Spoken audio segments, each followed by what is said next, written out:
Alors, première grosse news de la semaine, elle est signée Canal+, le groupe Canal qui a causé dans le poste aujourd'hui, puisqu'ils ont présenté le 29 avril, donc lundi, un nouveau plan, le lancement d'un nouveau label qui s'appellerait Studio Canal Stories. Ce 29 avril a vocation de produire des adaptations de livres. Et donc, en fait, ce qui s'est passé, c'est qu'il y a eu un rapprochement entre les groupes Vivendi et les groupes Lagardère, et qui a permis à Canal de se rapprocher de Hachette Livre. Hachette, qui est le premier éditeur en France, le troisième éditeur dans le monde d'ailleurs, Tout à fait. et donc qui détient beaucoup de livres, dont Astérix, et c'est justement une adaptation qui va être faite par Studio Canal Stories pour le 6e film live-action de la saga. Maxime Saada, le PDG du groupe Canal, s'est exprimé à ce sujet. Il dit « Notre premier projet pour inaugurer en beauté ce nouveau label sera la prochaine adaptation de la franchise la plus puissante de Hachette, en bande dessinée et au cinéma, le numéro 1 absolu de toutes les catégories, le personnage français le plus populaire à travers le monde, Astérix, dont Studio Canal développera le prochain film en live-action. » Ce qui me permet de vous rappeler un petit peu quels sont les projets Astérix en cours à l'heure actuelle. On a toujours un film animé qui est prévu pour 2026 et produit par M6, mais aussi une série animée dirigée par Alain Chabat pour Netflix, qui est prévue en 2025, qui est basée sur le combat des chefs, la BD qui était sortie en 1966. Alors, dernier rappel évidemment, c'est le plus récent. L'an dernier est sorti Astérix et l'Empire du Milieu, que je vous encourage évidemment à écouter notre épisode de Pop Tier, critique absolument objective sur cette œuvre de cinéma absolument totale. On va rappeler 65 millions d'euros de budget, au final 4,6 millions d'entrées en France, c'est loin des 7 millions qui étaient attendus. On estime qu'il est quand même plus ou moins rentré dans ses frais grâce aux sorties internationales et à son exploitation sur Netflix. Et les éditions Albert René, d'ailleurs, dans le communiqué de presse qui a été publié hier, disent qu'il s'agit d'un succès. Oui, mais je crois... Bon, déjà, ils peuvent pas trop dire le contraire, Exactement. c'est compliqué. Mais je crois qu'il a bien fonctionné, comme tu dis, dans certains pays de l'Est, notamment. Je crois qu'il y a des pays où ça a très très bien fonctionné. Pour la news qui nous intéresse vraiment, là, aujourd'hui, le fait que Studio Canal investisse, en fait, de l'argent dans, déjà, une nouvelle franchise, enfin, une nouvelle branche de Canal, c'est intéressant. Très important. De voir que ça avance côté cinéma chez Canal, qu'ils oublient pas du tout le ciné, et que, aussi, pour Astérix, on n'a pas d'infos, sur le réalisateur, sur les castings, sur l'histoire. Est-ce que ce sera une histoire inédite? Est-ce que ce sera une adaptation? Pour l'instant, on ne sait rien du tout. Et je pense que Saada est pas idiot et il a bien senti que l'Empire du Milieu n'a pas trop plu au public et à la critique, donc il va peut-être s'éloigner d'une aventure inédite. Enfin, moi, à sa place, je m'éloignerais de ça. Et il y a plein de tomes à adapter. Très important, parce que c'est un vrai camouflet, si on pourrait dire, par rapport à Pathé, qui produisait précédemment les épisodes live-action des adaptations d'Astérix, qui se voit un petit peu subtiliser la main sur cette adaptation, et c'est pas n'importe quelle franchise non plus, sur le paysage audiovisuel français. Donc très honnêtement, il fallait absolument qu'on vous en parle aujourd'hui. Alors évidemment, on s'imagine bien que ça sera pas pour reprendre les mêmes que l'Empire du Milieu, étant donné sa réception critique et sa réception publique, on va le rappeler quand même, c'est 1,8 de note hallucinée publique, l'Empire du Milieu, c'est des très très très mauvaises critiques, et au final, des retours commerciaux en France assez décevants, puisque on l'attendait plutôt aux alentours de 5, 6, 7 millions d'entrées, et ça n'a pas été le cas. Voilà pour cette news du côté du paysage français.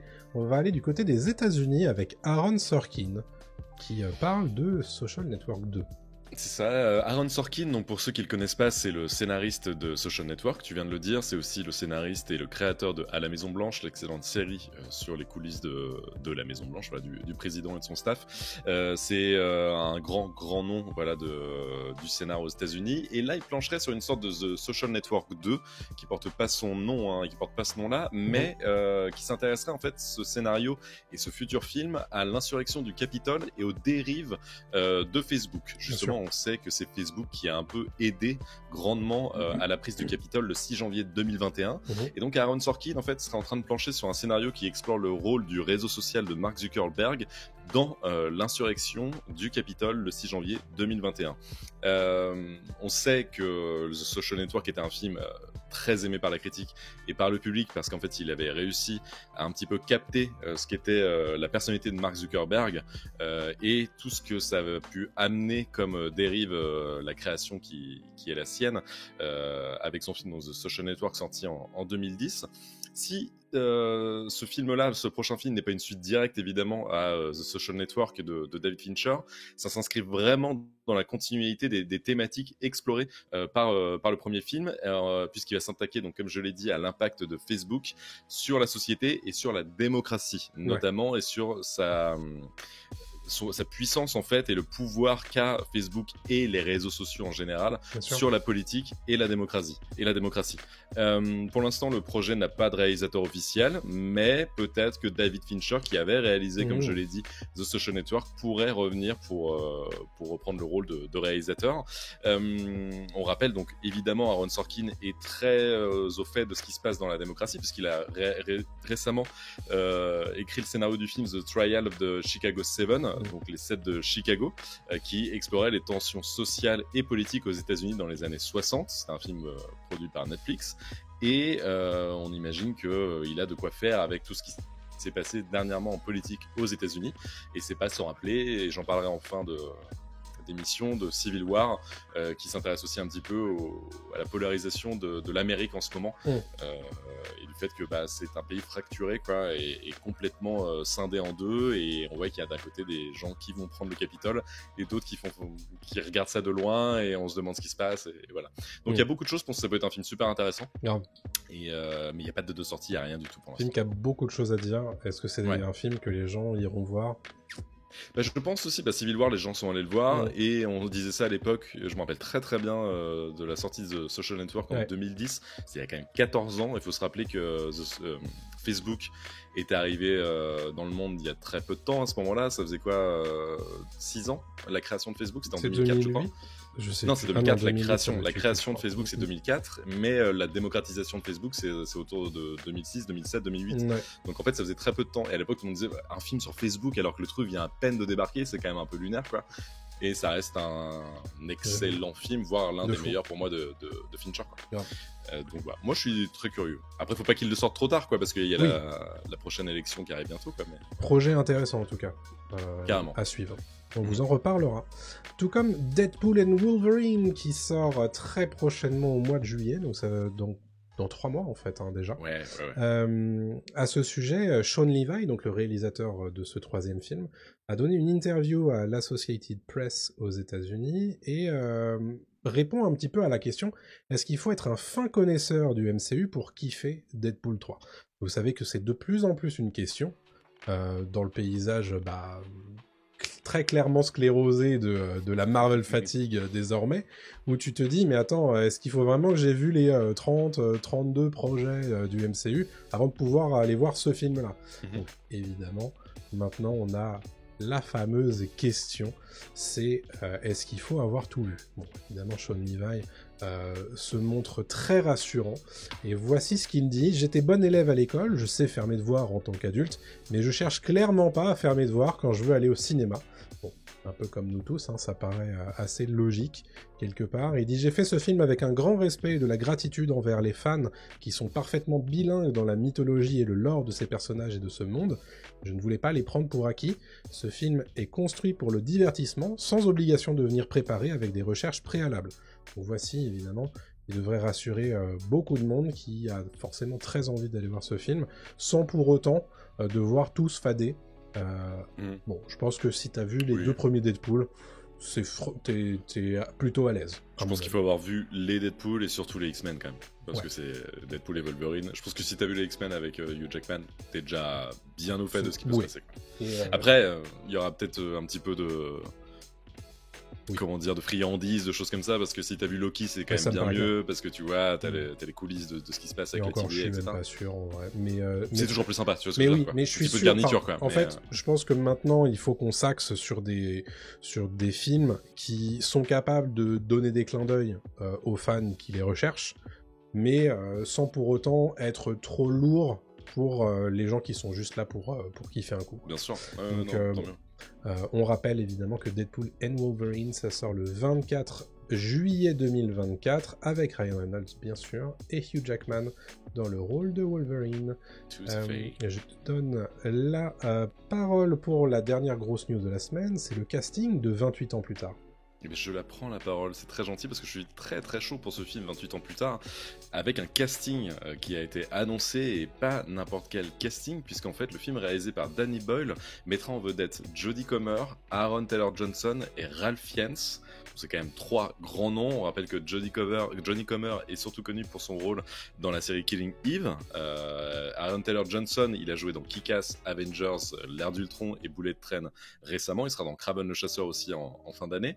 Et Ralph Fiennes, qu'on présente plus, qui a quand même été Lord Voldemort dans la franchise Harry Potter pendant des films et des films. Voilà, donc ça là-dessus. On est très heureux de retrouver un gros casting. Ouais, c'est quand même très très cool parce que c'était quand même pendant très longtemps, 28 ans plus tard, ou 28 années, je sais pas comment on va l'appeler en France, une Arlésienne. Hein, c'était un film que beaucoup de gens attendaient. Faut rappeler que le 2e épisode de la trilogie, puisque maintenant ça va devenir une trilogie, date de 2007 quand même. Donc ça fait quand même très longtemps qu'on attend une suite. Et donc là, on va la voir. On sait, donc comme je l'ai dit, que c'est Danny Boyle qui réalisera le film, que c'est... Alex Garland qui sera au scénario. Alex Garland qui a réalisé Civil War, dont je vais encore parler, je le dis à chaque fois que je vais parler en fin d'émission. Petit teasing, et que Cillian Murphy, que tout le monde connaît maintenant pour Peaky Blinders et pour Oppenheimer, pourrait reprendre son rôle dans la franchise 28 jours plus tard, donc avec 28 ans plus tard, et ça serait plutôt sympa. Rien n'a été confirmé évidemment, mais Cillian Murphy en interview dit qu'il est toujours chaud et qu'il est en discussion avec ses potes Danny Boyle et Alex Garland, donc pourquoi pas. Les portes sont ouvertes.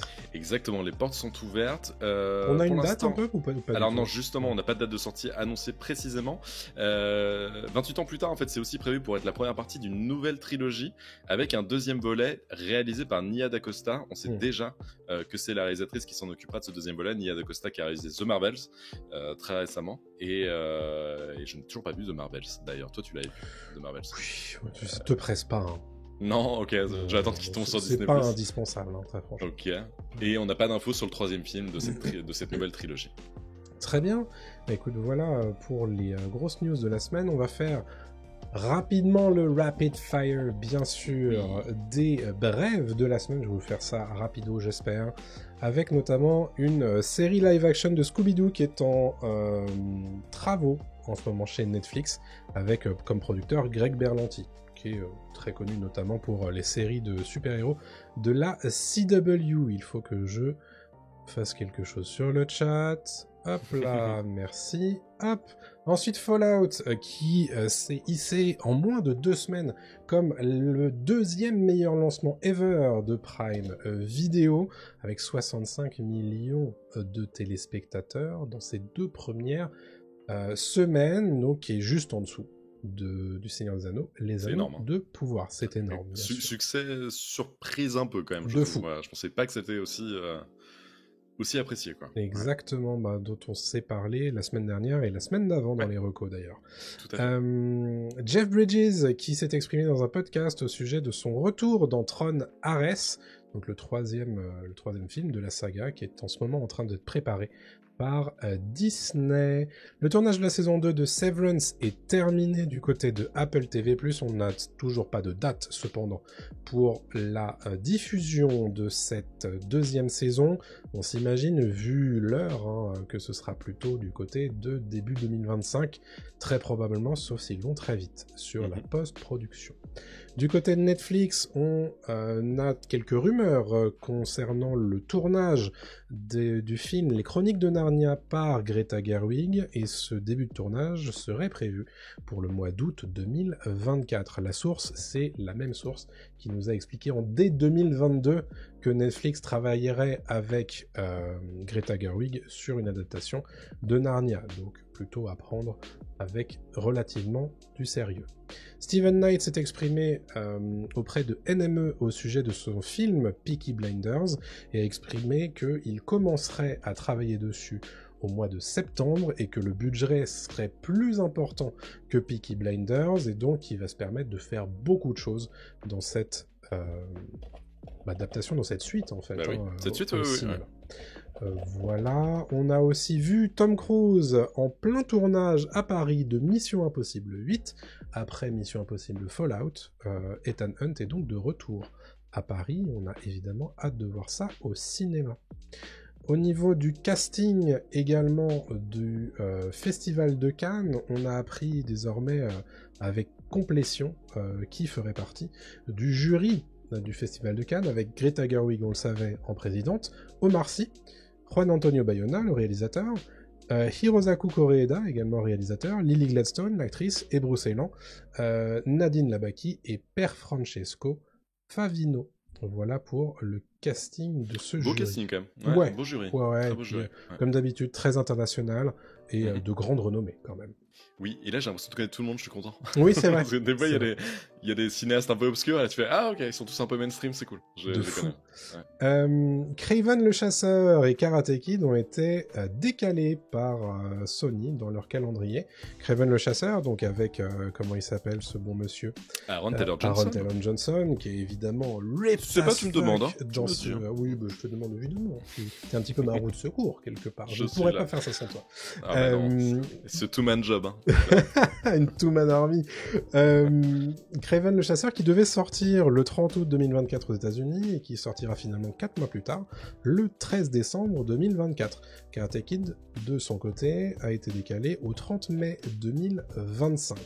Et je terminerai ces brèves avec une interview des créateurs de Shogun au sujet d'une saison 2 auprès du Hollywood Reporter qui les a un petit peu asticotés sur le fait que la série avait beaucoup de succès et critique et a priori en termes de visionnage, est-ce que c'est possible que cette mini-série devienne une série à part entière avec une saison 2, etc. Là, c'est pas très franc les réponses qu'on nous donne. Alors, il faut savoir que la saison adapte le bouquin de James Clavell jusqu'à sa fin, donc il n'y a pas vraiment de suite. En revanche, c'est un livre qui est adapté, qui s'inspire de la vraie histoire du Japon. Donc, évidemment, tu pourrais t'imaginer que tu peux donner une suite à tout ça, reprendre les personnages qui sont encore en vie à la fin de la saison 1 et poursuivre tout ça, même si ça n'adapte pas un bouquin de James Clavell. C'est pas impossible, mais il reste très prudent, donc pour l'instant, il n'y a rien de bien franc en termes d'informations à vous donner à ce sujet.